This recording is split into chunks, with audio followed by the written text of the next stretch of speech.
মানির রহিম। আমি একজন সরল সহজ অসহায় গরিব মেয়ে। ইজ্জত লুটে নিয়ে হ্যান্ডস্টেপ বানিয়ে বিভিন্ন প্রিন্ট মিডিয়ার মাধ্যমে বিভিন্ন মিথ্যা অপবাদ দিয়ে মিথ্যা রিপোর্ট সাজিয়ে প্রচারের বিরুদ্ধে একটি সাংবাদিকতা সম্মেলন।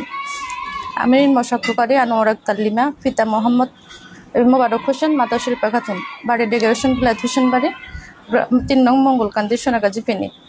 বিগত 12/6/2025 মঙ্গলকান্দি মির্জাপুর জামালউদ্দিনের ছোট ছেলে আব্দুল আল মামুনের সাথে আমার অনলাইনের মাধ্যমে পরিচয় হয়।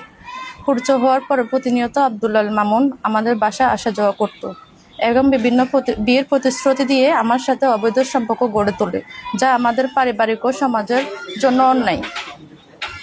আব্দুল আল মামুনকে আমাদের বাসায় আসার জন্য নিষেধ করার পর সে আমাকে বাসা ভাড়া নিয়ে থাকার জন্য খুব কাকুতি মিনতি করে বাসায় গেলে আমাকে বিয়ে করবে বলে প্রতিশ্রুতি দেন। আমিও তার সরল বিশ্বাসে আমি তার প্রস্তাবে রাজি হয়ে বক্তার মুন্সিবাজারের 6তলা ভবনের 3 তলায় স্বামী স্ত্রী সেজে বাসা ভাড়া নিয়ে সংসার করা শুরু করি। কিন্তু বাসা আসার পর প্রতিনিয়ত সে আমাকে স্বামী স্ত্রীর মতো ব্যবহার করে। বিয়ের কথা বললে আজকাল বলিয়ে কালক্ষেপণ করে।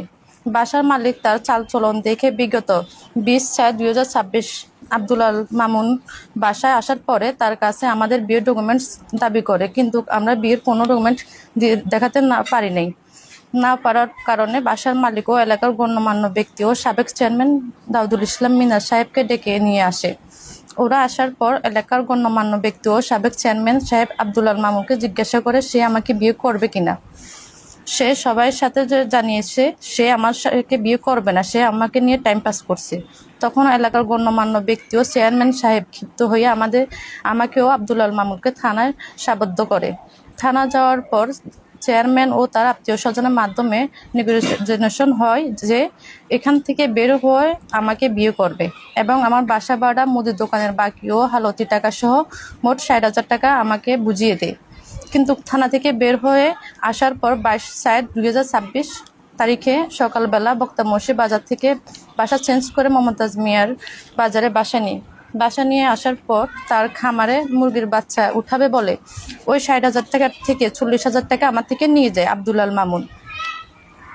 আমি আবারও পুনরায় সংসার শুরু করি, কিন্তু আবারও আব্দুল আল মামুনের মিথ্যা প্রলোভনের কাছে শিকার হই।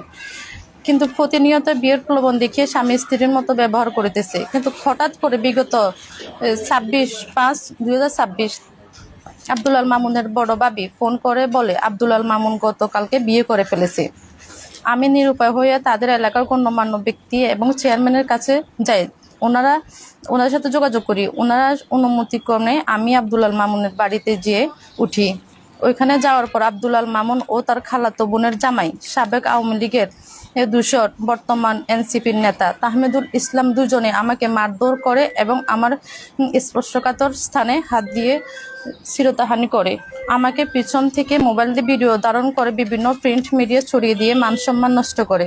তাই আমি দেশ ও দেশের ফেনী জেলা প্রশাসনের কাছে আকুল আবেদন আমার এই বিষয়টাকে আইনের মাধ্যমে তদন্ত করে প্রকৃত অপরাধী ও মিথ্যা প্রচারকারীকে বিচারের আওতায় আনার জন্য সহযোগিতা কামনা করি।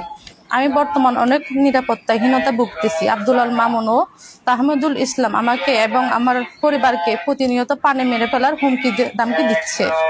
অতএব দেশ বিদেশের সর্বধারণের প্রতি আকুল আবেদন। আমি একজন সরল সহজ অসহায় গরিব মেয়ে বলে আমার ইজ্জত নিয়ে ছিনিমিনি খেলতে পারে না। আমি আপনাদের সহযোগিতা চাই এবং প্রিন্ট মিডিয়া, সাংবাদিক ও প্রশাসনের সমস্তরের সহযোগিতা কামনা করি।